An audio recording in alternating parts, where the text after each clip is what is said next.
Pessoal, está me ouvindo bem?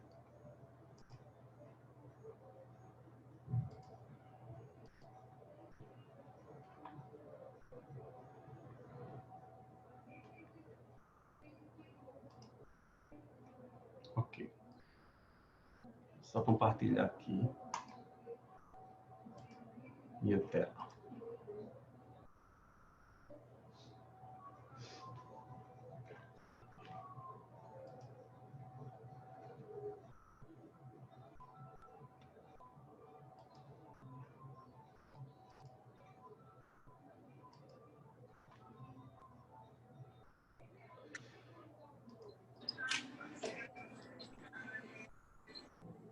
Professor Jairinho? Oi.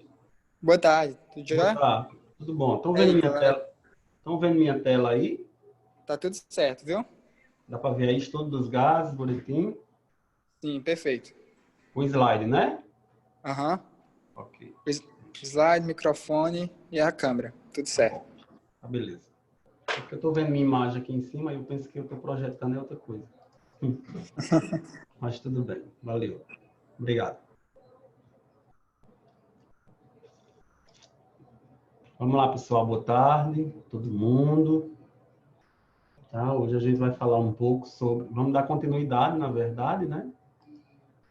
Vamos dar continuidade à termodinâmica. Tá? E hoje a gente vai falar sobre... Semana passada eu falei calorimetria.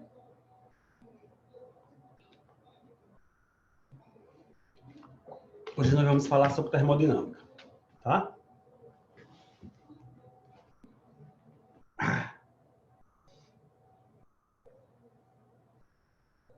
Qualquer coisa, vocês podem ligar o microfone, como já de costume, certo? E podem fazer as perguntas.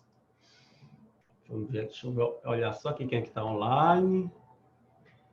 Felipe, Romário, Jalisson, Vinícius, Mariana, Maísa, Juan Diego, Vinólia Feitosa. Beleza. Vou iniciar então, tá? Então, eu vou fazer o primeiro apanhado, minha gente, porque vocês sabem que a termodinâmica, né, ela é um poucozinho complexa, né, por conta que ela é um estudo estatístico do comportamento dos gases.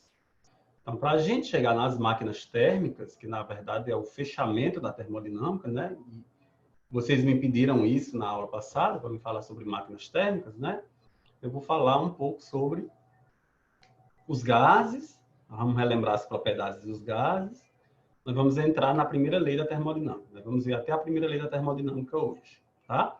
Quando for a semana que vem, a gente vê a segunda lei, especificamente a segunda lei, e a gente estuda as máquinas térmicas. Inclusive, a gente vê a máquina de Carnot, né? que é o nosso modelo que a gente tem. Ok? Depois da máquina de Carnot, eu mostro a primeira e a segunda lei dentro da máquina de Carnot, que é aquele estudo do gráfico que muita gente, às vezes, acha um pouquinho chato, mas geralmente as questões elas são bem diretas quando elas falam da máquina de Carnot. Ok? Então, eu vou começar. Hoje a gente vai fazer a primeira parte de termodinâmica, tá? Então, eu vou começar com a parte dos gases. Mais uma vez, lembrando que vocês podem ficar à vontade para fazer as perguntas. Ok? Então, vamos lá. Nós vamos começar lembrando que é um gás, né? E a gente sabe que um gás ele é classificado como fluido, tá? Então, se um gás ele é um fluido, ele não tem volume definido, tá? O volume do gás vai ser o volume do recipiente que ele tiver e a forma do gás também vai ser a forma do recipiente que ele tiver. Então, se o gás ele tem essa capacidade de ter a forma do recipiente e ter um volume, uma hora, um volume, vamos supor, um volume grande e uma hora um volume pequeno, isso se dá justamente por duas propriedades importantes do gás, que são a compressibilidade e a expansibilidade. Tá? A compressibilidade e a expansibilidade é por conta das dos movimentos das moléculas desse gás. Tá? As moléculas que compõem os gases são moléculas, na verdade, são partículas, né? Que elas estão em um verdadeiro movimento caótico. Elas estão em um verdadeiro movimento desordenado. Tá? Ou seja, as moléculas, quando eu coloco um gás, por exemplo, aqui dentro de um aerosol como esse aí, tá? As moléculas que constituem o gás aqui dentro, eles ficam em movimento desordenado. Ficam se movendo em todas as direções. Tá bom? E isso constitui esse movimento desordenado. Bom, o que é que acontece? Acontece que a força de interação que existe entre essas moléculas é uma força quase que nula. É uma força muito baixa entre as moléculas. Por isso que ele tem essa facilidade de se expandir. Tá? Então, existe força. A força não é zero, existe força. Tá? Mas ela é uma força muito baixa, quase que nula. Tá? Então, na verdade, quando eu faço o processo da compressão de um gás, esse espaço que tem entre as moléculas, esse espaço começa a ser diminuído. O espaço das moléculas, eles começam a ser diminuídos. Tá bom?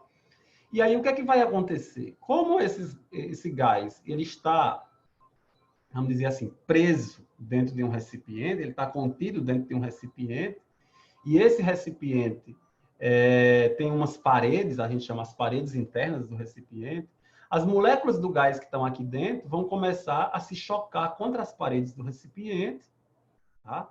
E na hora que elas começarem a se chocar contra as paredes do recipiente, essas colisões, né, você sabe que vão exercer força, né? E a força devida à colisão por unidade de área, a gente tem pressão. Tá? Então, quando você pegar as moléculas total de um gás, quando você pegar todo o gradiente de pressão, você tem uma pressão que é a característica da pressão do gás. Certo? Por isso que nessa primeira figura aqui nós temos gases, né, em recipientes diferentes, né, mostrando a sua compressibilidade, como também nós temos gases no cilindro pequenininho aqui, ó, no aerosol pequenininho aqui, ó, mostrando a sua propriedade da expansibilidade, né? Aqui está mostrando ele saindo. E aqui dentro tem os gases essas bolinhas representam o movimento das moléculas do gás, que é um movimento aleatório, e você perceba que elas estão se chocando diretamente, tanto uma com as outras, como uma contra as paredes do recipiente. Certo? Esse choque resultante contra as paredes do recipiente é o que a gente vai chamar da pressão do gás. Beleza? Bom, o que é que vai acontecer? Para estudar o comportamento de um gás, os físicos criaram um modelo, que é chamado modelo do gás ideal. Tá? Na verdade, isso é um modelo que os físicos tentaram para incluir todos os gases. Por quê? Porque eles começaram a estudar gases com características diferentes e cada gás, né, diferenciava de um outro gás por ter pelo menos uma dessas características alterada. Ou seja, eles tinham características iguais, porém eles se diferenciavam em alguma coisa, né? Que é normal de se diferenciar mesmo. Então, o que foi que eles fizeram? Eles criaram um modelo de um gás ideal. Um modelo que desse certo para todos os gases. Então, esse modelo, eles pensaram o seguinte, primeira coisa. Nesse modelo, as moléculas, né, que compõem o gás, eles vão possuir, essas moléculas, elas vão possuir aproximadamente a mesma massa, então não vai ter uma diferença de massa muito grande entre uma molécula e outra, tá? E quando você pegar o volume dessas moléculas, o volume dessas moléculas é um volume que é totalmente desprezado quando você olha para o recipiente. Ou seja, as moléculas elas vão ser como se fossem pontos materiais. Tá? Quando nós estiver estudando o volume do gás, né, logicamente nós vamos estar estudando o volume do recipiente, mas o volume das moléculas não vai interferir, né, assim, quando comparado com o tamanho do volume do recipiente. Tá? Outra coisa, o movimento desordenado das moléculas, no desenho aqui dá para perceber as setinhas levando as moléculas para todas as direções, do jeito que está aqui, ó. Esse movimento desordenado, inclusive as colisões que vão acontecer aqui, elas são uns movimentos regidos pelas leis de Newton. Tá? Então, aplicou-se, os físicos aplicaram as leis de Newton aqui. Tá? No caso das colisões, no caso das forças trocadas, tudo isso obedece às leis de Newton. Tá? E outra coisa, que eu já tinha dito, as moléculas elas são consideradas livres, né? Porque as forças trocadas entre elas, né? Ela é uma força desprezível. É uma força tão baixa que a gente despreza isso. Tá bom? Com isso, aquelas colisões que acontecem aqui, ó, as batidas dessas moléculas contra as paredes do recipiente, os físicos também consideraram essas colisões perfeitamente elásticas. E você sabe que de uma colisão perfeitamente elástica, que vocês estudaram isso lá no conservação da quantidade de movimento, a característica de uma conservação de uma colisão perfeitamente elástica é a conservação da energia. No caso lá, é a energia cinética. Né? Conservação da energia cinética. Existe a conservação da quantidade de movimento, né? Mas existe a conservação da energia cinética. Então, os físicos consideraram que durante essas colisões, as moléculas, né, quando elas colidirem entre si, e quando elas colidirem com as paredes do recipiente, né, elas não vão perder energia nesse processo. Tá? Então, a mesma característica, velocidade de afastamento da molécula antes, bateu no recipiente, voltou, velocidade de aproximação, aquela coisa toda que a gente estudou, vai ser conservada aqui para nós. Tá? Contanto que alguns livros, né, se eu não me engano, o livro do Caio Sérgio, né, o livro do Caio Sérgio Calçada, né, eles trazem o estudo, como foi que os físicos criaram um estudo estatístico mesmo. Tá? Porque é um estudo matemático um pouquinho mais, um nível um pouco mais elevado. Então, geralmente, aqui na termodinâmica, a gente apresenta só as equações. Porque se a gente for fazer uma demonstração matemática de como isso apareceu, né, a gente vai mexer com muita estatística, porque ó, a gente está fazendo um apanhado de um aglomerado de moléculas. Né? Então, é um apanhado totalmente estatístico. Tá bom? E eu gosto sempre de dizer isso, que na física, quando a gente estuda essa parte aqui, a gente não vê isso como termodinâmica. Tá? Eu acho engraçado isso, porque nos cursos superiores, o nome dessa disciplina não é termodinâmica, o nome dessa disciplina é física e estatística. A gente vê física e estatística, o nome da disciplina. Tá bom? Nas engenharias, geralmente nas engenharias, aí eles dividem a parte para termodinâmica. Ok? Beleza, aí você diz assim, Jari, mas os físicos criaram esse modelo para quê? Para que os físicos criaram esse modelo? Ora, para ver se esse modelo, vamos dizer assim, engloba todos os gases. Aí você diz assim, mas os gases são diferentes, Jari, como é que eles vão entrar nesse modelo aí? Tá? Bom, aí os físicos descobriram que os gases que a gente tem hoje, que são chamados os gases reais, né, o gás real, ele se comporta como um gás ideal. Quando é que qualquer gás entra nesse modelo, obedece às características desse modelo? Quando eu submeter esse gás a uma alta temperatura e uma baixa pressão. Então, na hora que eu pegar esse gás, num laboratório, logicamente, e eu submeter esse gás a um comportamento de altas temperaturas, que eu consiga colocar esse gás ao mesmo tempo com baixa pressão, esse gás ele obedece direitinho o modelo criado pelos físicos. Tá? Então, é aquela história. Quer dizer que o gás ideal, Jari, não existe. Não existe gás ideal. O que existe são gás real. Tá? Quando a gente vai estudar isso na termodinâmica, os gases que a gente tem, oxigênio, nitrogênio, eles se assemelham a um gás ideal. Por que eles se assemelham a um gás ideal? Porque na construção das leis da física, eles foram colocados a altas temperaturas e a baixas pressões. Tá? Então, todos eles têm características diferentes, mas quando eu coloco eles com altas temperaturas e baixas pressão, todos eles têm esse comportamento que está aí no slide para vocês. Ei, Jairinho. Tá? E aí, esse modelo, vou já, viu, irmão? Esse modelo é o que a gente vai chamar de gás ideal. Oi, pergunte. Ei, Jari, assim, Perdão. tem que ser essas duas condições em conjunto, né? Isso, essas duas condições juntas, viu? Aí, no caso, se eu Hum, for fazer o estudo, por exemplo, dentro de um recipiente, para fazer com que o gás real se comporte como um gás ideal, no caso, eu certo. teria que aumentar o volume do recipiente, né? Tu teria que... Aumentar o volume do recipiente, porque a elevação Não, da não temperatura não é... precisa não. Não? Precisa não, tá? Não precisa. Porque isso vai depender da característica do gás também, sabe? Mas não é necessário que você aumente o volume, tá? Uma das coisas que vai acontecer, né? Uma das coisas lógica que vai acontecer é o aumento de volume. Por quê? Porque se você quer uma baixa pressão, nesse caso você teria que aumentar o volume, né? Mas isso não quer dizer que necessariamente você tem que aumentar o volume, tá? Depende muito do gás que você vai mexer com ele, tá certo? Porque esses gases, eles vão ter massa molar diferente, eles não têm aquelas características que a gente vê na química, né? Eles têm massa molar diferente, ele tem aquelas... A composição química deles são diferentes, tá? Então, nem sempre existe uma regra geral para todo mundo. Ah, porque se eu vou aumentar a temperatura e eu quero baixar a pressão, então eu tenho que aumentar o volume. Não, não é uma regra, não, tá? Tem gases que não é necessário você fazer isso, não. Tá bom? Jairinho, Tá certo. Obrigado.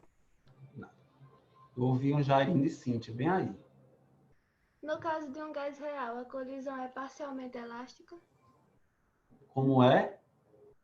No caso de um gás real, a colisão é parcialmente elástica? Não, não. Sim, Cíntia. Parcialmente, né? Parcialmente. Tá? No caso de um gás real. Porque o gás real, ele não vai obedecer essas condições aqui. Tá? Na verdade, por que é que os físicos consideram que as colisões elas vão ser perfeitamente elásticas? Porque a temperatura vai estar tão alta de um jeito, essas moléculas vão estar girando aqui dentro com uma alta velocidade, realmente, uma velocidade de agitação entre elas, tá? Que essas colisões elas vão acontecer num intervalo de tempo muito pequeno. Intervalo de tempo muito pequeno, na hora que ela vai bater.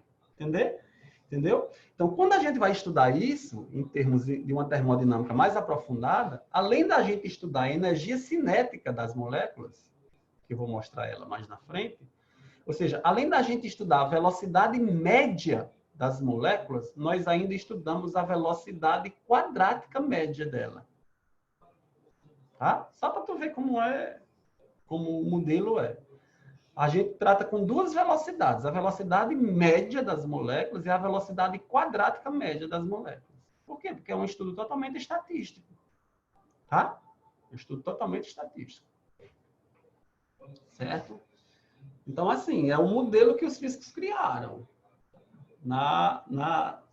Se você pegar isso aqui dentro do modelo que os físicos conseguiram e conseguem ver as moléculas, né? Agora, se a gente for para o mundo quântico, aí isso aqui já não vale, certo? Aí a termodinâmica no mundo quântico já é diferente, tá? Tem algumas propriedades diferentes. Vamos deixar para lá. Bom, então, o que é que a gente vai chamar de características do estado de um gás? Ou simplesmente, por que é que o pessoal chama o estado de um gás ou chama variáveis de estado de um gás? Tá? O que a gente vai chamar de estado de um gás é o comportamento que um gás tem em um determinado momento. Um determinado momento é um determinado momento da experiência. Então, eu coloco o gás dentro de um recipiente. O que é que vai me trazer as características desse gás? Tá? Num determinado momento que eu vou chamar momento A, ou estado 1, tanto faz. É a pressão dele, que vai ser devido ao choque das moléculas. Tá? É o volume do gás, que vai ser devido ao volume do recipiente que ele está dentro. E a temperatura do gás, que é devido à agitação das moléculas do gás. Então, são essas três coisas que vai me dar o estado de um gás. Tá? E aí, aonde é que vai existir uma transformação do gás? O que é que a gente vai chamar de transformação gasosa? Tá? É quando eu consigo modificar, tá? Pelo menos uma dessas três. pelo menos uma dessas três. Eu consigo modificar, por exemplo, a pressão. E quando eu consigo modificar a pressão, pelo menos o volume ou a temperatura modifica também. Tá? Então, geralmente, a gente diz, eu gosto de ensinar o contrário. Eu gosto de ensinar que a transformação gasosa é quando as três variáveis você consegue deixar uma constante e as duas varia. Tá? Eu gosto de dizer assim, fica melhor para a gente entender. Por isso que, por exemplo, no exemplo que está aí para vocês, você tem o êmbolo dentro, você tem o gás dentro aí, o êmbolo. Aí o cara vai, ó, ele tem uma pressão, ele tem uma temperatura, ele tem um volume. Aí o cara vai no êmbolo e baixa. Quando ele baixa, logicamente, né, ele está fazendo um trabalho sobre o gás, a temperatura do gás vai aumentar, ou seja, a temperatura vai mudar, o volume do gás vai aumentar também, tá? Mas a gente pode supor, por exemplo, que nessa transformação aí, eu não sei, para compensar, vamos supor que se eu diminuir o volume, se eu alterei o volume, eu alterei a temperatura. Mas eu posso considerar que a pressão permaneceu constante. Tá? Então, o que foi que eu fiz? Eu altero o volume e altero a temperatura, só que a pressão não altera. Já em toda a vida vai ser assim? Não. Tem casos em que você não consegue deixar nada constante. Tá? E uma outra coisa, pessoal, ó. Se você estiver me vendo agora na câmera, olhe para mim, não olhe para o slide, não. Uma outra coisa. Quando a gente fala de transformação gasosa, não significa dizer que o gás estava no estado A, olha, eu estou botando minha mão bem baixa, e no estado B, minha mão bem alta. Não significa dizer que o gás fez assim, ó. Ah, o gás passou do estado A para o estado B. Não significa dizer que ele deu um pulo, não. Tá? Não é assim que acontece. A coisa acontece paulatinamente. A coisa acontece com um tempo. Porque senão, tem gente que quando vai estudar, por exemplo, a transformação isobárica, diz bem assim, gente, como é que eu vou deixar a pressão constante? Não pode deixar a pressão constante. Pode, os físicos conseguem fazer isso. Só que é assim, na hora que a pressão quer variar, aí eles vão lá e fazem uma coisa no êmbolo para equilibrar. Aí o gás continua recebendo calor. Na hora que a pressão quer subir, aí eles fazem uma coisa no êmbolo lá, que eu vou mostrar, para equilibrar. Então, é de tanto em tanto. Não significa dizer que o gás estava num canto, foi para o estado B e vup, passou uma coisa constante, não. Não, não é assim. Tá?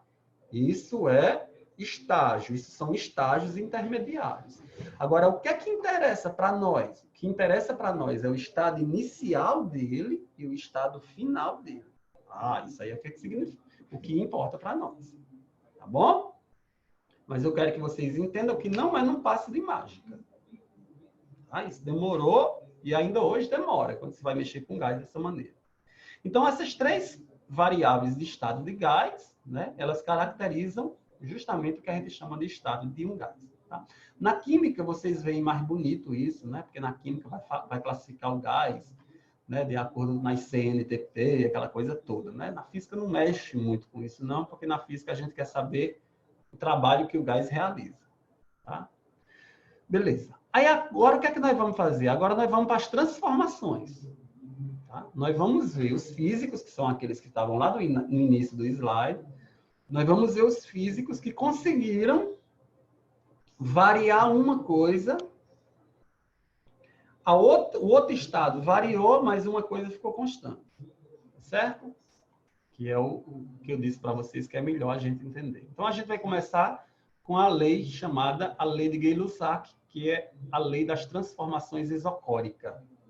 Tá? Alguns livros chamam isso de transformação isométrica ou isovolumétrica. Tá? Mas isocórica é o nome mais comum. Então, transformação isocórica é uma transformação que ocorre a um volume constante. Tá? Então, o que foi que esses caras descobriram? Eles descobriram assim, ó. Eles descobriram que quando um gás ele está num volume constante, a pressão do gás ela é diretamente proporcional à temperatura. A pressão é diretamente proporcional à temperatura. Tá bom? O que é que isso significa?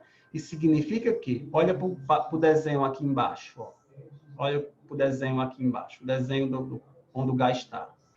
Você percebe que aqui dentro tem umas moléculas de gás. E elas começam azulzinhas, para dizer que as temperaturas delas estão baixas. Elas estão agitadas. Então, elas têm uma temperatura e, logicamente, elas têm uma pressão. Esse foguinho que tem aqui, que é um bico de Bunsen que a gente coloca aí, ó, tá dando calor o gás. Tá vendo a setinha entrando? Então, o que é que ela está fazendo? O calor está cedendo, está aumentando a temperatura do gás. Se o calor está aumentando a temperatura do gás, as moléculas vão ficar mais agitadas. Se elas vão ficar mais agitadas, o que é que vai acontecer? O que vai acontecer é que elas vão começar a se chocar mais vezes com o recipiente. Se elas vão se chocar mais vezes com o recipiente, a pressão vai aumentar. Porém, como o recipiente tem as paredes rígidas, ó, o recipiente não tem um êmbolo, o volume permanece constante. Tá? Então, no gráfico, o gás está passando de uma temperatura aqui, ó, do estado A para uma temperatura maior do estado B. E quando ela faz isso, quando o gás passa do estado A para o estado B, a pressão dele aumenta. Tá? É só você notar que esse eixo das abscissas aqui, ó, é o eixo dos volumes. Tá? Então, o volume fica constante. As curvinhas, você já sabe que são isotermas. Então, quando o gás passa do estado A para o estado B, a temperatura aumenta. Logicamente, se a temperatura aumenta, nós temos também uma pressão aumentando. Tá bom? Então, a primeira lei, que é a chamada lei de Gay-Lussac, ou a lei da transformação isocórica, diz que pressão e temperatura são grandezas diretamente proporcional. Pronto, apenas isso. Tá ok? A pressão é proporcional à temperatura do gás e vice-versa. Uma outra coisa bem importante que aparece na termodinâmica é que quando a gente fala em temperatura, a gente sempre fala na temperatura absoluta. Então, a gente jamais vai falar em temperatura em graus Celsius, em temperatura Fahrenheit. Tá? Algumas questões, para querer complicar, trazem essa temperatura em graus Celsius. E aí você tem que lembrar que é só você somar mais 273, né? Eu já vi questões absurdas, né? Que é quando quer complicar mesmo. A questão da temperatura do gás em graus Celsius, você tem que transformar para achar a temperatura em Kelvin. Você joga na fórmula e aí as alternativas, a temperatura está em Celsius de novo. Para quando chegar no final, que você achar a nova temperatura do gás, você tem que subtrair menos 273 para dar a resposta em Celsius. Tá? Como os caras fazem para querer complicar a vida do aluno em relação a isso. Tá? Mas aqui na termodinâmica, a gente já trabalha com a escala de temperatura do sistema internacional. Beleza? Em termos de gráfico, o gráfico mais comum que aparece, né, é o gráfico da pressão em função da temperatura. Aqui, ó. Tá? Então, como elas são grandezas diretamente proporcional, né, como a gente tem uma proporcionalidade entre elas, né, a gente vê que isso pode ser representado através de uma função afim, né, em termos assim de função afim mesmo. Tá? Ou então de uma função de primeiro grau. Tá? Aonde a gente percebe, pelo formato do gráfico, ó, que pressão e temperatura são grandezas diretamente proporcional. Tá? Aqui é a inclinação da reta. Tá bom? Essa é a maneira que a gente tem de representar as grandezas diretamente proporcionais. Acontece que esses gráficos dessa transformação podem vir diferente também. Eu gosto de mostrar os outros, porque os outros é bom a gente entender. Porque pode vir o gráfico, ó, pode vir um gráfico, ó, do volume em função da temperatura, e aqui já dá para perceber, ó, que no eixo dos volumes o volume é constante, ó, ele não muda, tá vendo? E esse gráfico de baixo vem o gráfico PV, o chamado gráfico PV. Tá? E aqui também já dá para perceber, ó, que o volume não muda, né? A pressão muda, mas o volume é o mesmo. Já nem quer dizer que pode vir esses três gráficos? Pode. Ele pode tanto fazer pressão por temperatura, ele tanto pode fazer volume por temperatura, como ele pode fazer pressão por volume. Tá? Não é uma regra eles aparecer só a pressão por volume. Tá? Na maioria dos casos, aparece pressão por volume, mas não é uma regra. Tá bom? Então, eu gosto de mostrar os três, porque os três a gente já percebe. Tá? Deixa eu dar uma dica para vocês também. Aí você olha para esse gráfico aqui, esse gráfico maior, aí você vê assim, oxente, temperatura T0. Quadrupliquei a temperatura, ó, multipliquei por 4. O que aconteceu com a pressão? Multipliquei por 4 também. Aí você tem que lembrar. Se eu aumentei a pressão, multipliquei por 4, a temperatura também foi multiplicada por 4. Então, nesse caso, isso é uma transformação isocórica. Tá? Porque aí você tem que lembrar que são proporcionais. Beleza? Ou então você faz assim, como eu fazia quando eu estudava. Esse não é o gráfico da pressão, esse não é o eixo da pressão, esse não é o eixo da temperatura. Está faltando quem? Está faltando o volume. Se for uma reta inclinada, é porque a transformação é isocórica.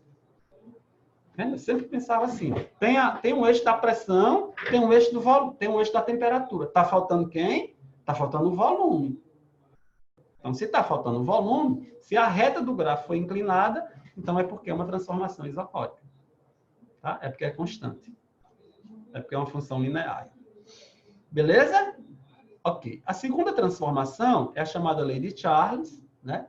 Que é a lei das transformações isobáricas ou lei da pressão constante. O que foi que ele descobriu? Charles ele descobriu assim. Ó. Aqui quem me perguntou naquela hora foi quem? Foi Jalisson? Acho que foi. Tá. Bom, aqui como foi que Charles descobriu? Ó? O volume ocupado por um gás ele é diretamente proporcional à sua temperatura. Então, o volume varia de acordo com a temperatura. Tá bom? Aí você diz assim, ó. Vem cá, e como é que eu vou deixar aqui a pressão constante? Você está vendo o pesozinho aqui em cima? Ó, você está vendo esse pesozinho aqui em cima? Na verdade, esse pesozinho aqui em cima, existe uma força desse peso no gás. Por quê? Porque esse gás faz uma força no êmbolo e a tendência do êmbolo é descer por conta desse peso. Jarim, mas aqui tem como se fosse o peso de 1 quilo. É 1 quilo mesmo? Não! É só para simbolizar que é uns pesos. Na verdade, não é nem só um, são vários.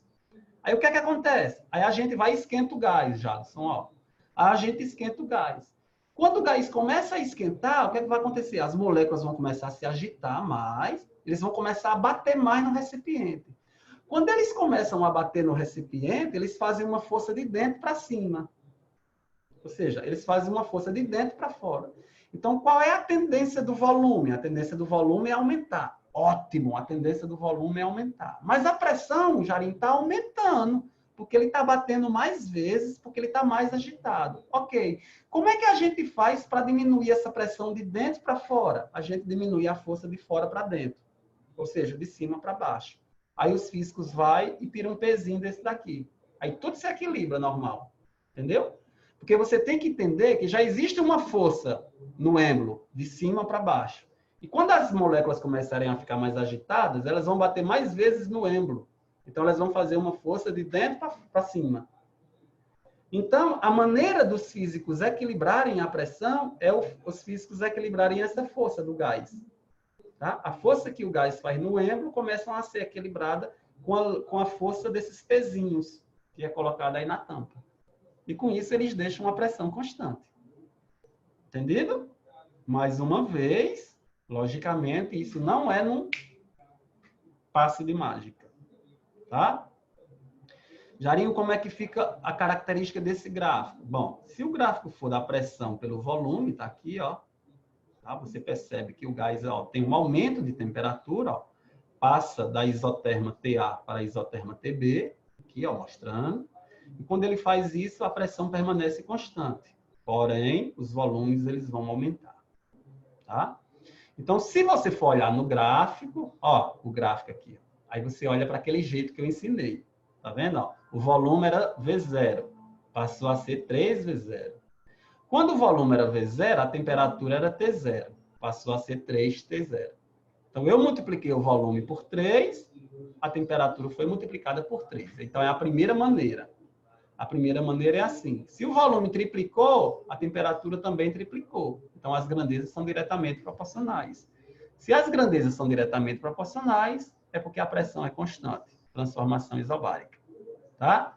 Segunda maneira, que era a maneira que eu usava quando eu estudava. Ó, o gráfico é volume por temperatura. Está faltando quem? A pressão. Se a reta do gráfico foi inclinada, como é aqui, ó, então a transformação é isobárica. Beleza? Jarinho, vem o gráfico só assim? Não, pode vir assim também. Ó. Pode vir o gráfico PV, e aí é fácil a gente ler, ó, porque ó, não é inclinado, ó, esse não é o eixo das pressões, ó, não é inclinado, ó, é constante. Né? E pode vir o gráfico PT. Ó, não é inclinado também, ó, é constante. Tá certo? Então, essa é a característica da transformação isobárica. A outra transformação que a gente tem é uma transformação de nome isotérmica, que é a lei de Boyle-Mariotti. Tá? Na transformação isotérmica, agora é o contrário. Tá? Esses físicos, que na verdade tem esse nome, porque foram dois, né? Esses físicos, eles descobriram que nesse caso, a pressão exercida por esse gás, ela é inversamente proporcional ao volume. A pressão é inversamente proporcional ao volume. Tá? Então, aqui não tem nada diretamente. É a transformação mais simples da gente ver, porque ela é a única em que a proporcionalidade é inversa. Tá? Então, como a temperatura é constante, isso significa assim, ó, que quanto maior o volume exercido pelo gás, né, o que é para acontecer? Menor vai ser a pressão exercida por ele. Tá? Menor vai ser a pressão exercida por ele. Essa é o que diz a lei de Boyle. Tá bom? Só que isso depende, como eu já citei para vocês, depende dos gases que a gente vai colocar. O comportamento para ele seguir é esse daí. Tá? Uma maneira que eu vou ter para mim fazer o equilíbrio, é por isso que a gente coloca os pezinhos lá em cima. Tá? Mas existem casos em que se eu misturar gás, que é aqueles casos que a gente mistura gás, né? Aí vão ter moléculas diferentes de gás, aquela coisa toda. Ok? Então, como é que eu conheço o gráfico dessa transformação, que é a transformação isotérmica? É o mais fácil de todos, porque é uma curva. Tá? Ela é uma curva que, na verdade, ela é uma isoterma. Ela é uma hipérbole, né? A gente chama isso de hipérbole mesmo, é uma curvazinha, tá? Que é uma curva usada, hipérbole quadrada, que é uma curva usada para representar as transformações inversamente proporcionais. Tá bom? Só que isso tem uma observação incrível, que eu vou passar para vocês agora. Tá? Essa transformação, que é a transformação isotérmica, na verdade, existem várias isotermas. Isoterma é essa curva. Existem várias isotermas entre dois estados. Tá?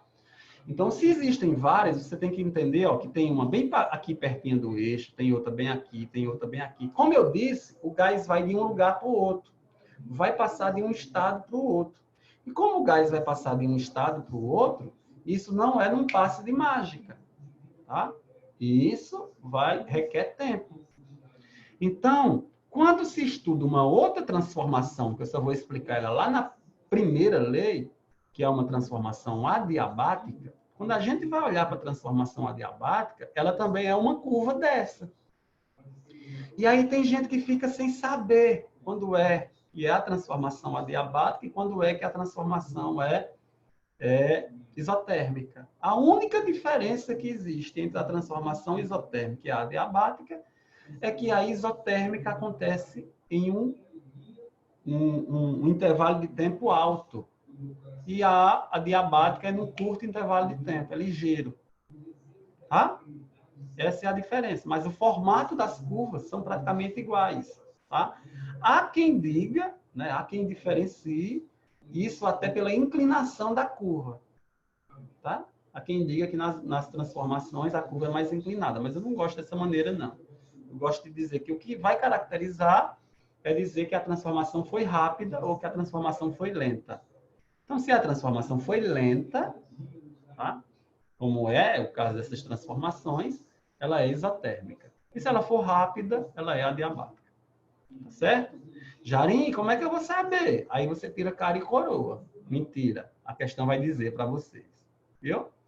A questão vai dizer que o gás sofreu lentamente ou rapidamente. A questão vai dizer isso quando ela quer diferenciar as outras duas coisas. Tá bom?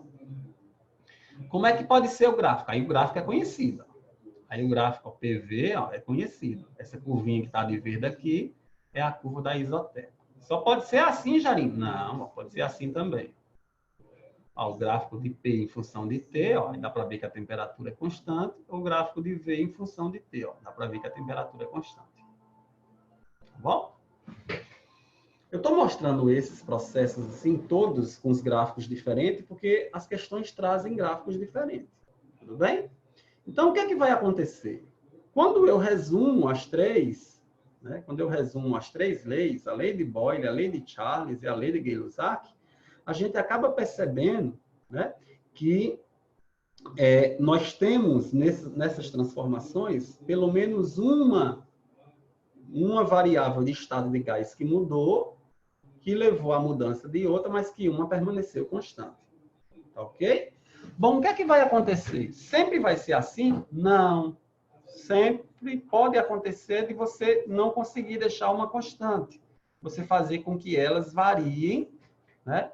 Todas de maneira proporcional também. Por isso que daí apareceu a chamada lei dos gases ideais, que é quando nada fica constante. Tá? Que é aquela lei que diz que PA, VA sobre TA, PB, VB sobre TB, ou então PO, VO, PTOTO, POVOTO, sei lá como é que o povo inventa a frasezinha.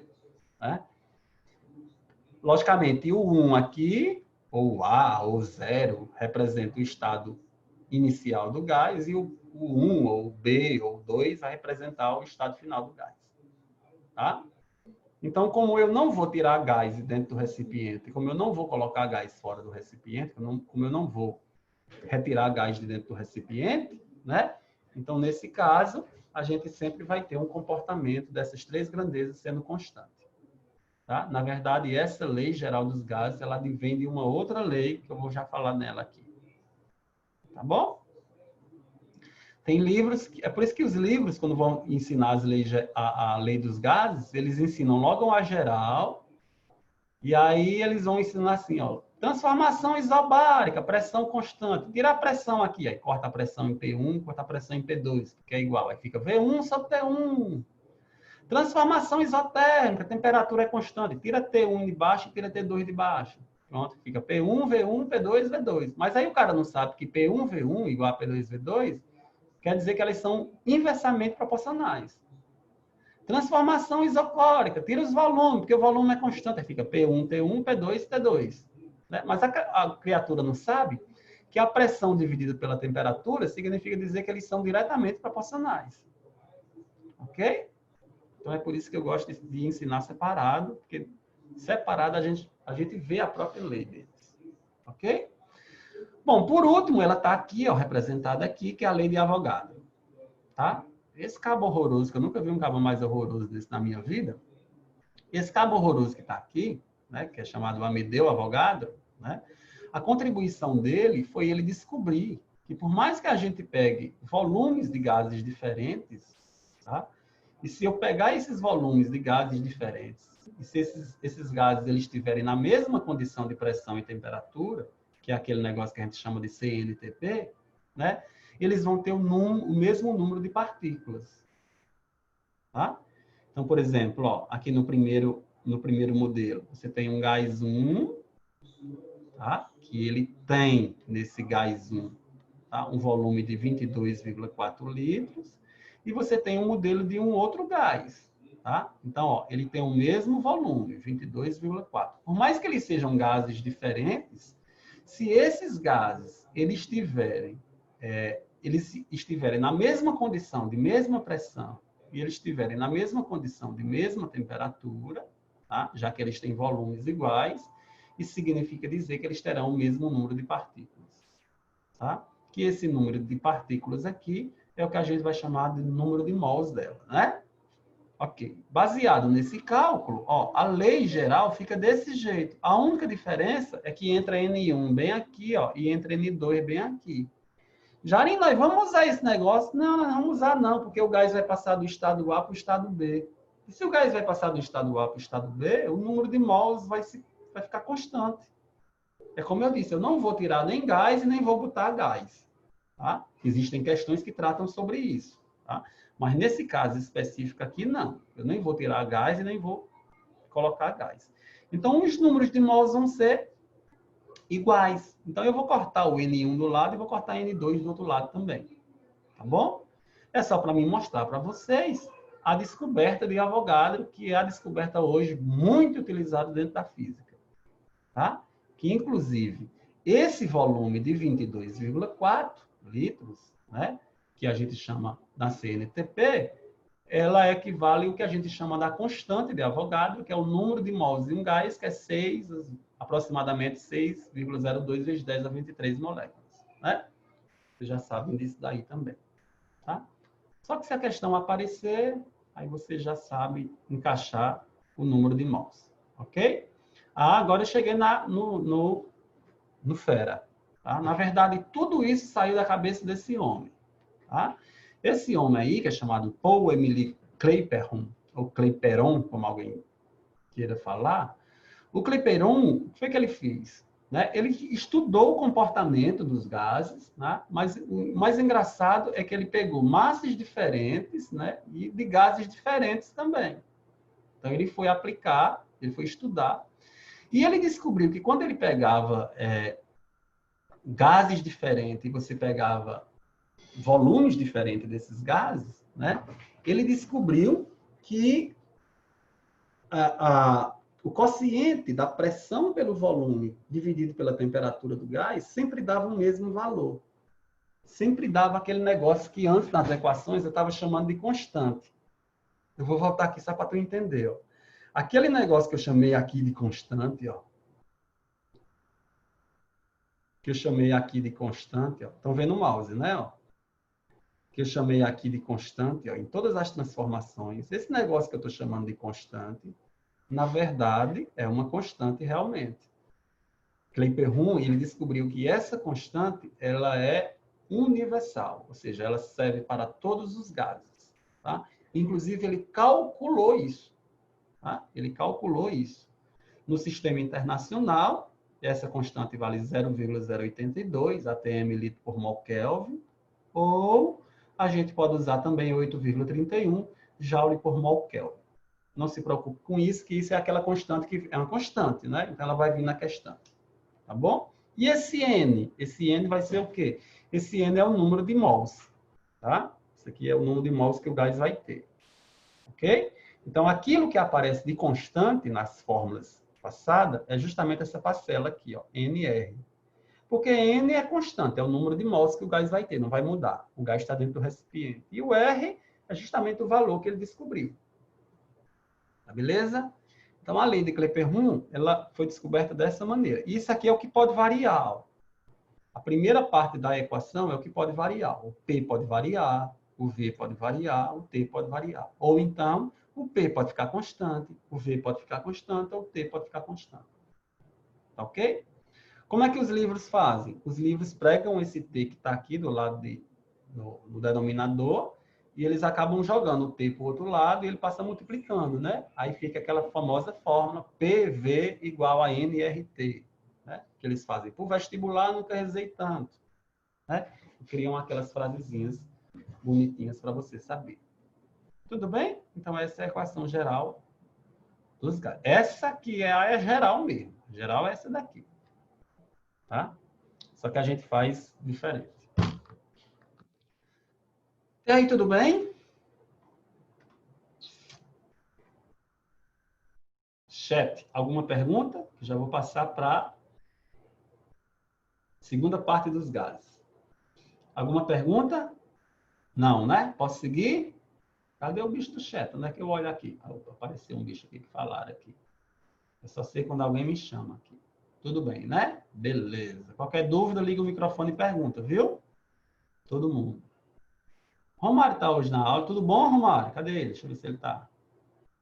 Ah, não, saiu. Romário é quem gosta de perguntar. Mas o resto também pode perguntar. Tá? Cíntia, Felipe, Jalisson, Vinícius, Maísa, Maísa, Juan Diego, Vinólia, pode arrochar o nós. Se eu souber, eu respondo. Bom, agora nós vamos para a nossa segunda parte. Tá? A nossa segunda parte é a gente falar sobre o trabalho exercido pelo gás. Tá? Eu vou deixar desse jeito, viu, minha gente? Eu esqueci de mudar meu slide, porque eu fiz essa aula. Ô Ítalo, tu tá aí?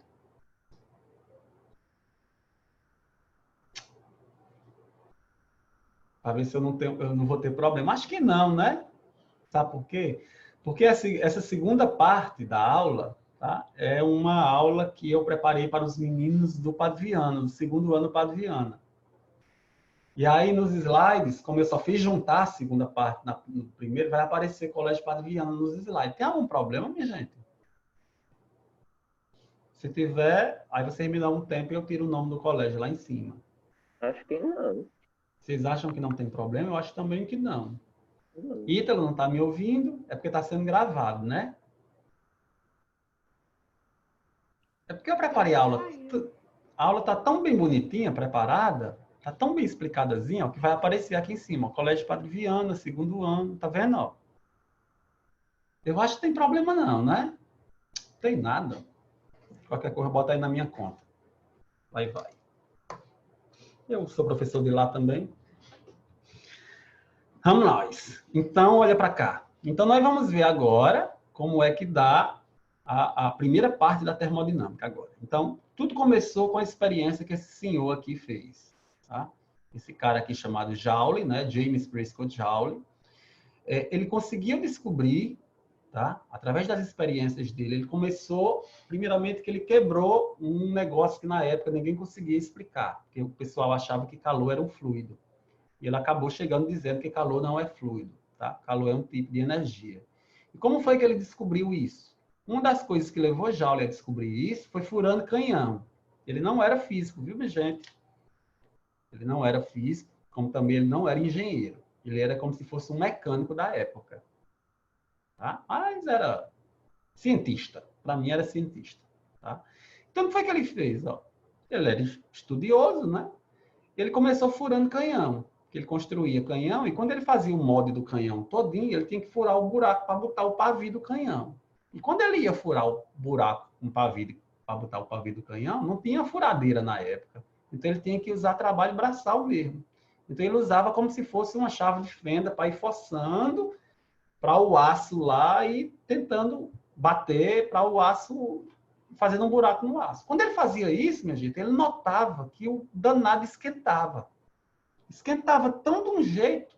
E ele acabou descobrindo que o atrito que ele fazia com uma peça na outra, né? O atrito que ele fazia com uma peça na outra, era responsável para criar aquela forma de calor, aquela coisa esquentando. É como se hoje, quando eu vou ensinar os meninos, eu digo assim, é como se hoje você chegasse com uma tampa de refrigerante, aquela tampa de metal, e você botasse ela na sua mão, na palma de sua mão, colocasse no chão e você começasse a esfregar ela. Quando você fosse esfregando ela bem muito, o atrito produzido, ou seja, a energia que você está usando, a energia mecânica, vai ser transformada totalmente em calor. Então, ele chega à conclusão de que calor, na verdade, é uma energia. Tá? É uma energia que, nesse caso, está sendo trocada entre o corpo. E que você pode aproveitar essa energia para outra coisa. E aí ele montou essa experiência aqui, ó, que é essa experiência que está na animação do lado. Tá? Aqui é um GIF, né? Que esse GIF fica assim, é só para vocês entenderem como foi. Ele colocou água aqui dentro, eu vou explicar. Ele colocou água aqui dentro e colocou um termômetro. Aí o que foi que ele fez? Ó? Ele colocou como se fosse dentro um cataventozinho que tem umas aletazinhas que mexem. Como se fosse aquelas panelas de pipoca. Tá? Aí o que foi que ele fez? Ele amarrou um cordão. Tudo isso aqui foi medido certinho, viu? Ele amarrou um cordão dentro do bicho, uma manivela bem direitinho, e soltou um peso. Aí ele sabia a altura do que o peso ia descer e ele sabia quanto que valia esse peso. Qual era a brincadeira? Quando já ele soltava o peso, as aletas movimentavam a água, fazia a água girar, e como fazia a água girar, a água aumentava de temperatura. Olha que legal. Então ele chegou à conclusão que a energia potencial do peso, ó, porque o peso ia caindo, ó, ia perdendo energia potencial, a energia mecânica, energia potencial do peso, estava sendo transformada em calor.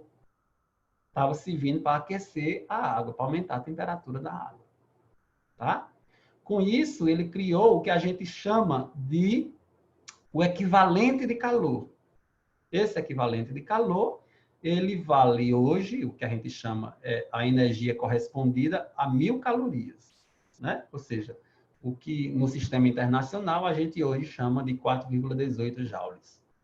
Tá? Então, foi assim que ele estabeleceu a experiência dele. Isso de uma maneira bem resumida e bem fácil da gente entender. Bom, então o que é que acontece? Então, hoje na termodinâmica, a gente acaba sabendo que um sistema, ó, ele pode ganhar calor, e aí quando o gás ele receber essa energia na forma de calor, esse calor é positivo, esse sistema pode perder calor, e aí quando o calor recebe energia, aliás, quando o gás recebe energia na forma de calor, esse calor é negativo, como o sistema pode ser adiabático. O que é um sistema adiabático, que eu acabei de dizer, o sistema não deixa que o calor seja trocado com o meio externo. Tá? Lá na calorimetria, esse negócio era chamado de calorímetro. E o calorímetro lá era ideal. O calorímetro não participava da troca. Mas também o calorímetro não deixava trocar com o meio externo. Tá bom? Aqui a gente só chama de sistema adiabático mesmo. Beleza? Ok. Baseado nessa energia trocada, aparece o conceito de trabalho. Tá? Então, como é que a termodinâmica nasce? A termodinâmica nasce para a gente pegar essa energia que está sendo desprendida e a gente usar ela para alguma coisa. Tá? Por quê? Porque a gente estudou no primeiro ano que toda vida que uma força atua sobre um corpo, essa força tem capacidade de deslocar o corpo. Se essa força deslocar o corpo, é porque essa força está realizando trabalho.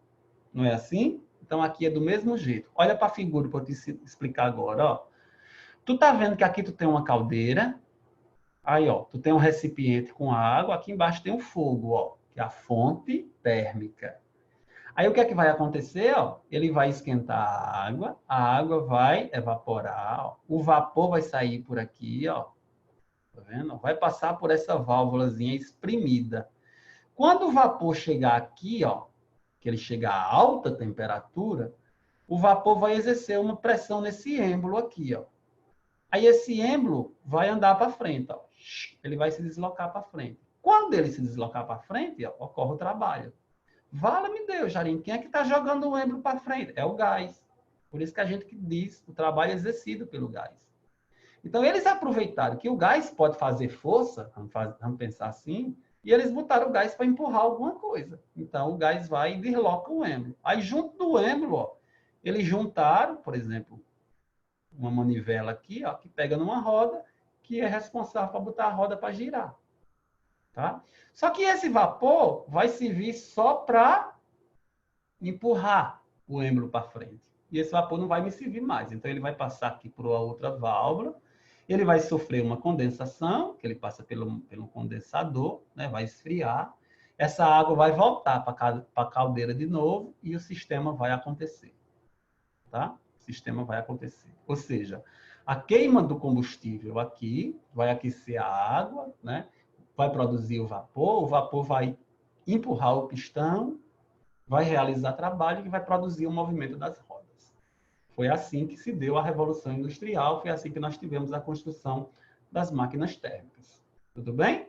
Então, a termodinâmica nada mais é do que a relação entre o trabalho realizado pelo gás.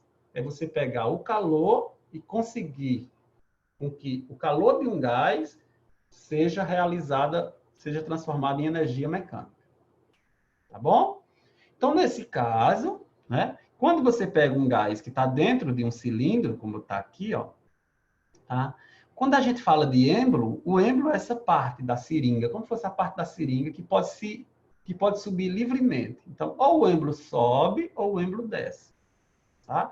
Então, toda vida que o êmbolo subir ou que o êmbolo descer, né, significa dizer que está tendo trabalho. Por que está tendo trabalho? Porque o volume está aumentando. Ou então, o volume está diminuindo.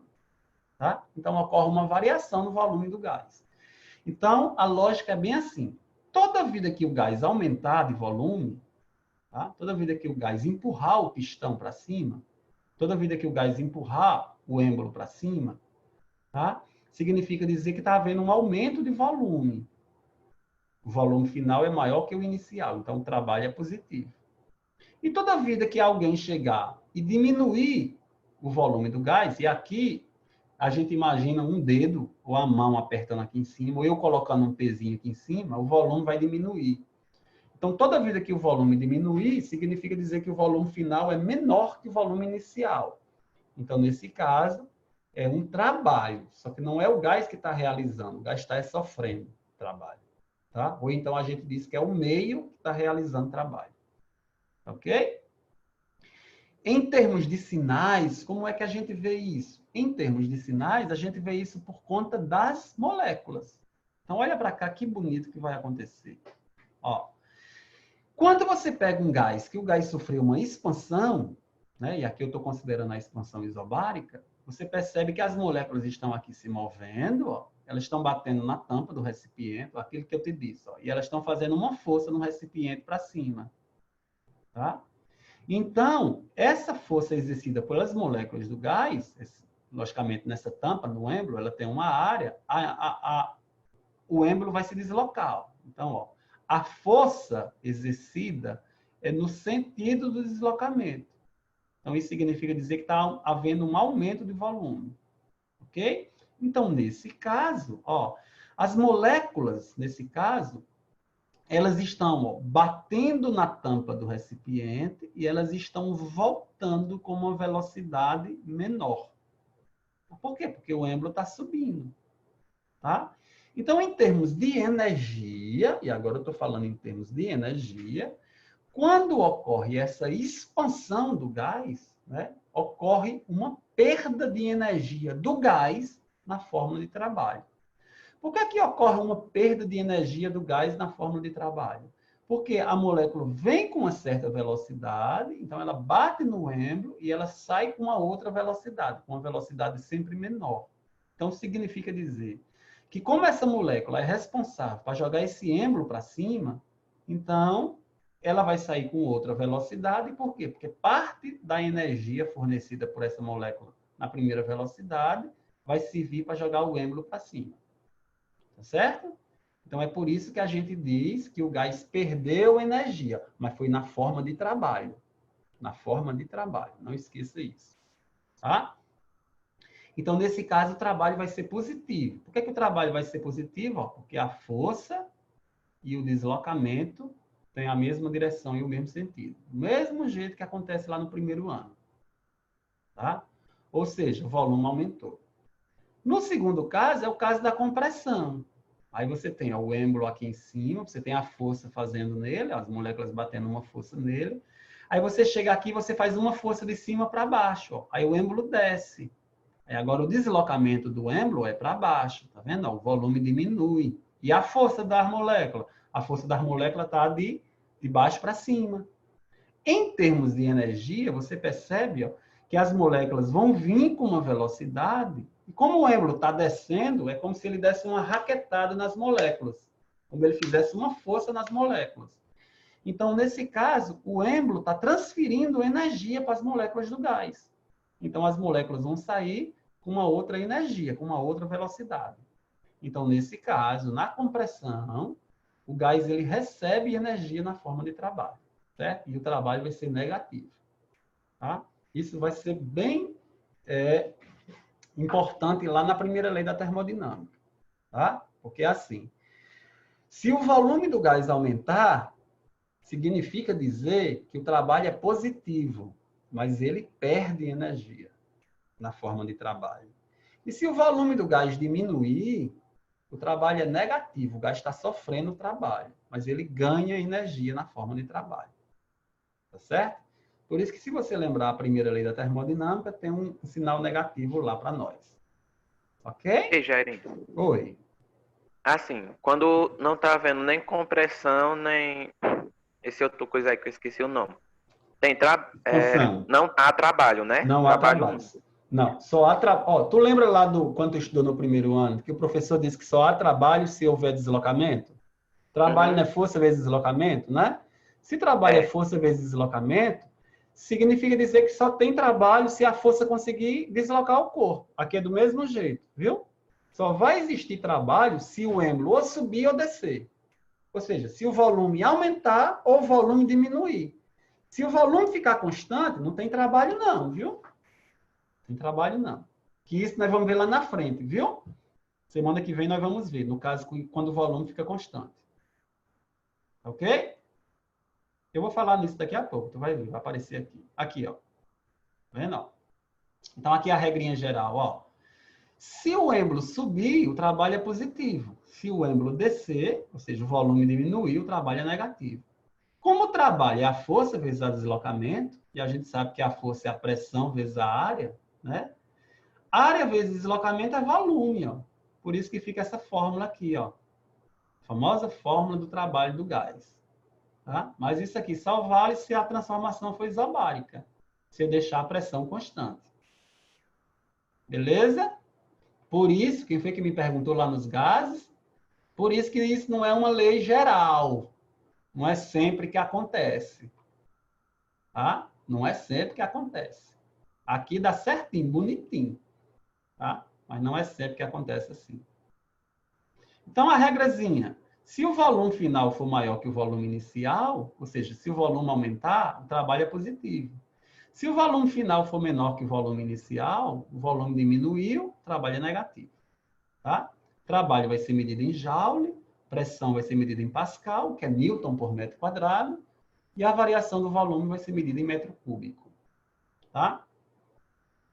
E aí você precisa ter cuidado nas questões que mexem com as unidades. Oi. Se a transformação não for isobárica, a questão tem que dar a quantidade de energia que recebeu ou que perdeu, né? Isso. Justamente.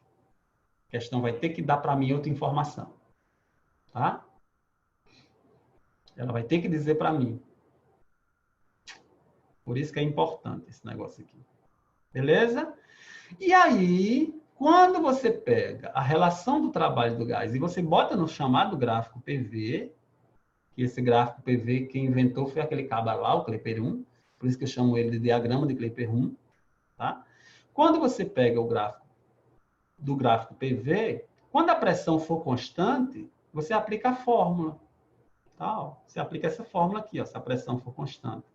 Só que você também pode aplicar a área da figura. Você pode aplicar a área da figura, não tem problema nenhum, tá? Você só tem que lembrar que se ele passar de 1 para 2, ó, o volume está aumentando. Então, o trabalho é positivo. Mas se ele passar de 2 para 1, o volume está diminuindo, o trabalho é negativo. Então, nesse caso, ou você faz a fórmula, essa daqui, ó, porque a pressão é constante, e aí você calcula só quanto o volume variou, ou então, se você quiser, você faz a área.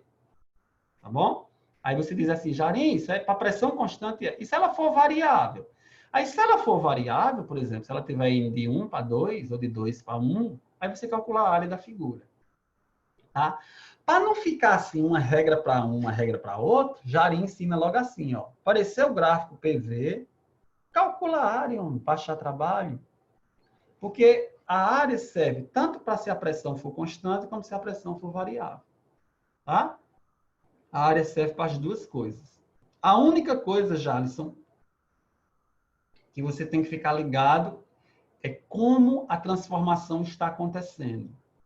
Tá? Esse sinal aqui vai fazer toda a diferença. Ó, por mais que isso aqui seja uma curvinha, que é só para representar que está variando. Se a transformação for de 1 para 2, note que esse eixo aqui é o volume. Ó, o volume está aumentando. Então, é positivo esse trabalho.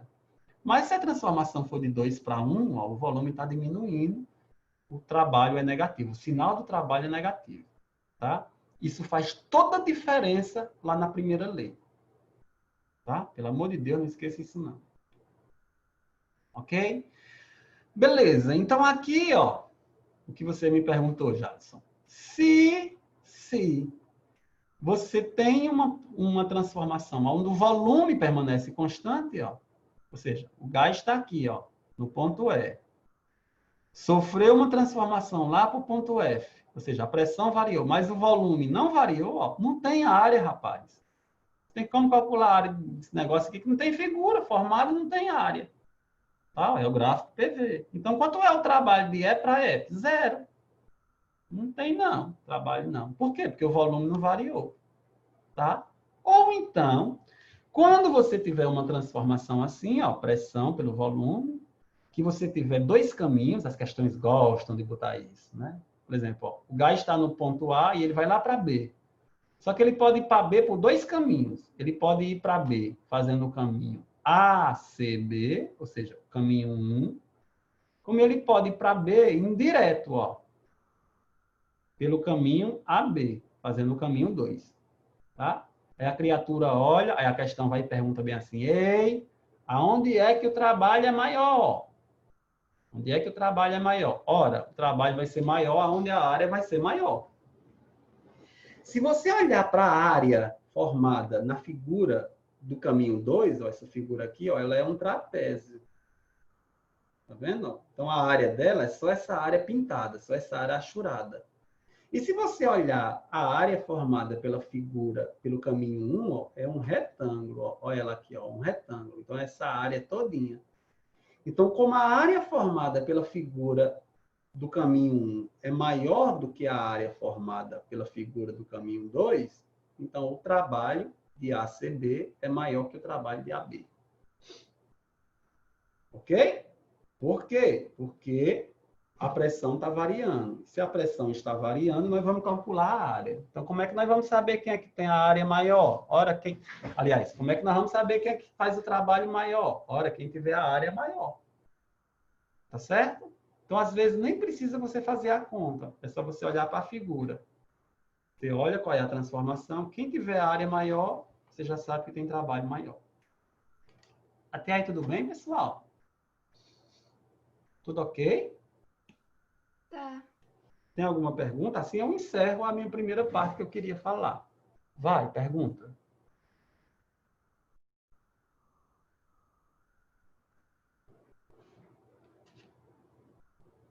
Quem aqui ia perguntar? Não? Bom, então deixa eu só resumir para vocês umas coisas importantes que existem aqui, para você saber, tá? Vou botar lá para o início. Deixa eu pegar aqui na lei geral. Quais são as coisas importantes que existem aqui para você saber, tá? Você tem que entender que tanto a primeira lei da termodinâmica, que é a lei que vai relacionar, né, a energia interna de um gás, ou seja, a maneira de você variar a energia interna de um sistema, você vai descobrir, na semana que vem, que a maneira que a gente tem para variar a energia de um gás é mexendo no calor, ou seja, ou eu dando calor para o gás, ou eu retirando o calor do gás, ou então eu fazendo com que o gás exerça trabalho, ou então que o gás realize trabalho, ou então eu fazendo trabalho sobre o gás. Essas duas maneiras que eu posso mexer na energia interna do gás. Tá? E a primeira maneira eu acabei de mostrar para você, que é nos trabalhos. Tá? Então, quando for na semana que vem, que eu for falar sobre a primeira lei da termodinâmica, eu já falo de uma lapada só, a primeira e a segunda. Tá?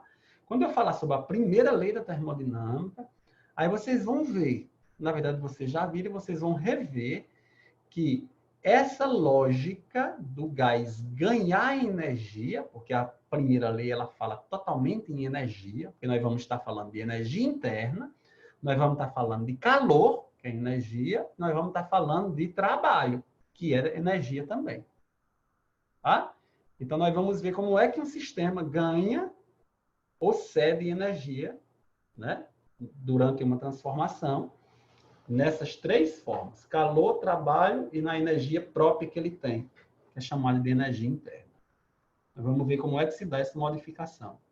Depois, nós vamos trazer a informação da segunda lei. E a segunda lei é a lei que trabalha exclusivamente dentro das máquinas. Que esse processo todinho foi usado para a construção das máquinas. Tá? Porém, essa segunda lei, ela é calçada por uma das leis mais importantes da termodinâmica, que é a chamada lei da entropia. Tá? Que é a lei da entropia que a gente tem, que eu também vou mostrar para vocês a entropia. Depois eu trago para vocês o modelo da máquina mais ideal, que foi teorizada por Sadi Carnot. E depois que a gente estudar o ciclo de Carnot bem bonitinho, eu vou estudar o equilíbrio termodinâmico, o equilíbrio de energia dentro da máquina de Carnot. Tá? Então, quando eu explicar a primeira, eu vou para a segunda, da segunda eu vou para a máquina. Quando eu estiver na máquina de Carnot, eu explico a aplicação do início de tudo, da primeira lei na máquina de Carnot. Para você ver que é um fechamento da termodinâmica. Tá ok? Ellen, Oi. No caso, naquela fórmula do trabalho do gás, é Sim, pressão vezes... a variação do volume. É. Hum. Aí, aquela pressão, eu posso encontrar tanto fazendo o volume sobre a temperatura, igual ao volume final sobre a temperatura. Peraí, viu, Cintia? Deixa eu desligar meu ventilador aqui. Faz de novo, fala de novo.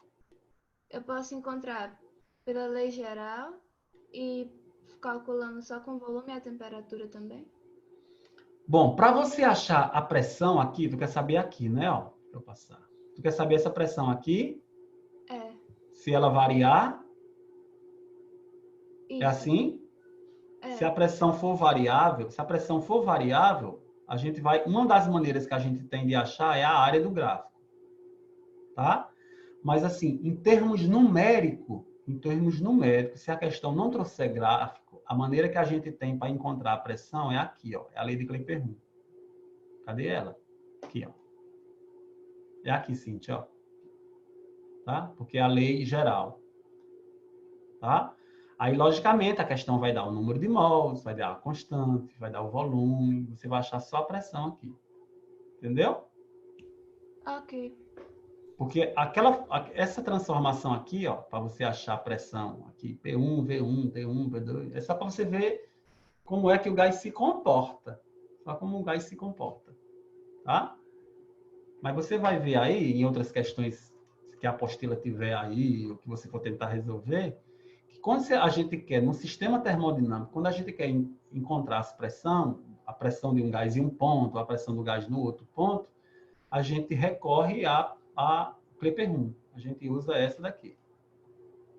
Tá? Até porque no gráfico, Cíntia, o gráfico, como ele vai ser um gráfico PV, ele vai me dar o valor da pressão nesses pontos. E se ele for um gráfico VT, ó, se ele for um gráfico VT, tem como eu achar a pressão também do gás.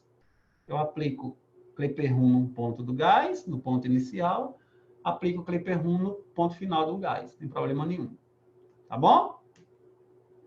Aí depois eu vou te ensinar que existe uma outra maneira para você não querer aplicar ela.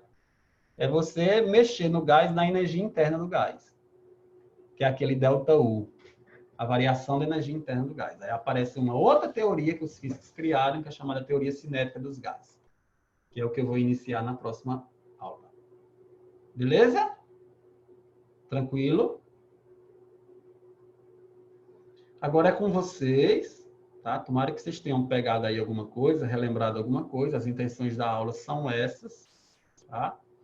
Se você for pegar aí no material de vocês alguma questão for resolver, ou você estiver mexendo numa questão e for resolver e não conseguir, manda para mim quebrar a cabeça também, para ver se eu consigo, para ver se eu desenrolo. Tá ok? Que aí a gente revê isso. Tá bom? Que bom, Jalisson, que ficou legal para você. Tá? A minha intenção é fazer isso. Eu sei que, assim, eu estou passando só a teoria para vocês, porque o interessante é você, né? Tem umas questõezinhas teóricas que são, né? Então é interessante você aprender as teorias aqui, tá? Então pega as questões do teu material aí, arrocha o nó agora, tá? A questão que tu enganchar, a questão que tu não conseguir, se você olhar no gabarito lá e você não entender porque é que a resposta foi essa, manda para mim, tá? Que aí eu vejo direitinho, tá? Cadê Maísa? Pronto, Maísa me mandou uma questão ontem tão boa. Onde foi, Maísa, que tu achou aquela questão ontem? Foi num livro que meu primo me emprestou. Ah, tá Ah, bom. É uma questão de leis de Newton na trajetória circular. Questão muito boa, viu? Depois, se você quiser, Maísa, compartilha no grupo pessoal, viu? Questão boa, questão interessante. Ela passou para mim, eu respondi. Tá bom? Tá ok, pessoal? Então foi um prazer. Oi? Eu tenho lista de tudo aqui. Agora vocês têm que me pedir. Vocês não sabem meu telefone, né? 997856778, 997856778. Aqui no telefone. Tá? Pede para mim que eu saí lá do grupo de vocês, por conta de um bocado de coisa, tá? E aí me peça, quando eu tiver tempo, aí eu seleciono uma listinha bem boazinha e passo para vocês irem treinando, pra vocês irem resolvendo. Porque, minha gente, agora é só treino. Tá? Você tem que treinar muito, porque cada questão tem uma maneira de resolver.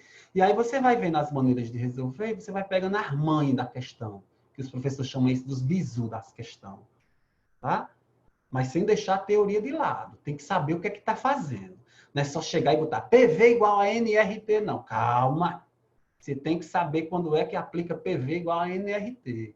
Mas você tem que saber quando é que aplica P1, V1, T1, P2, V2, T2.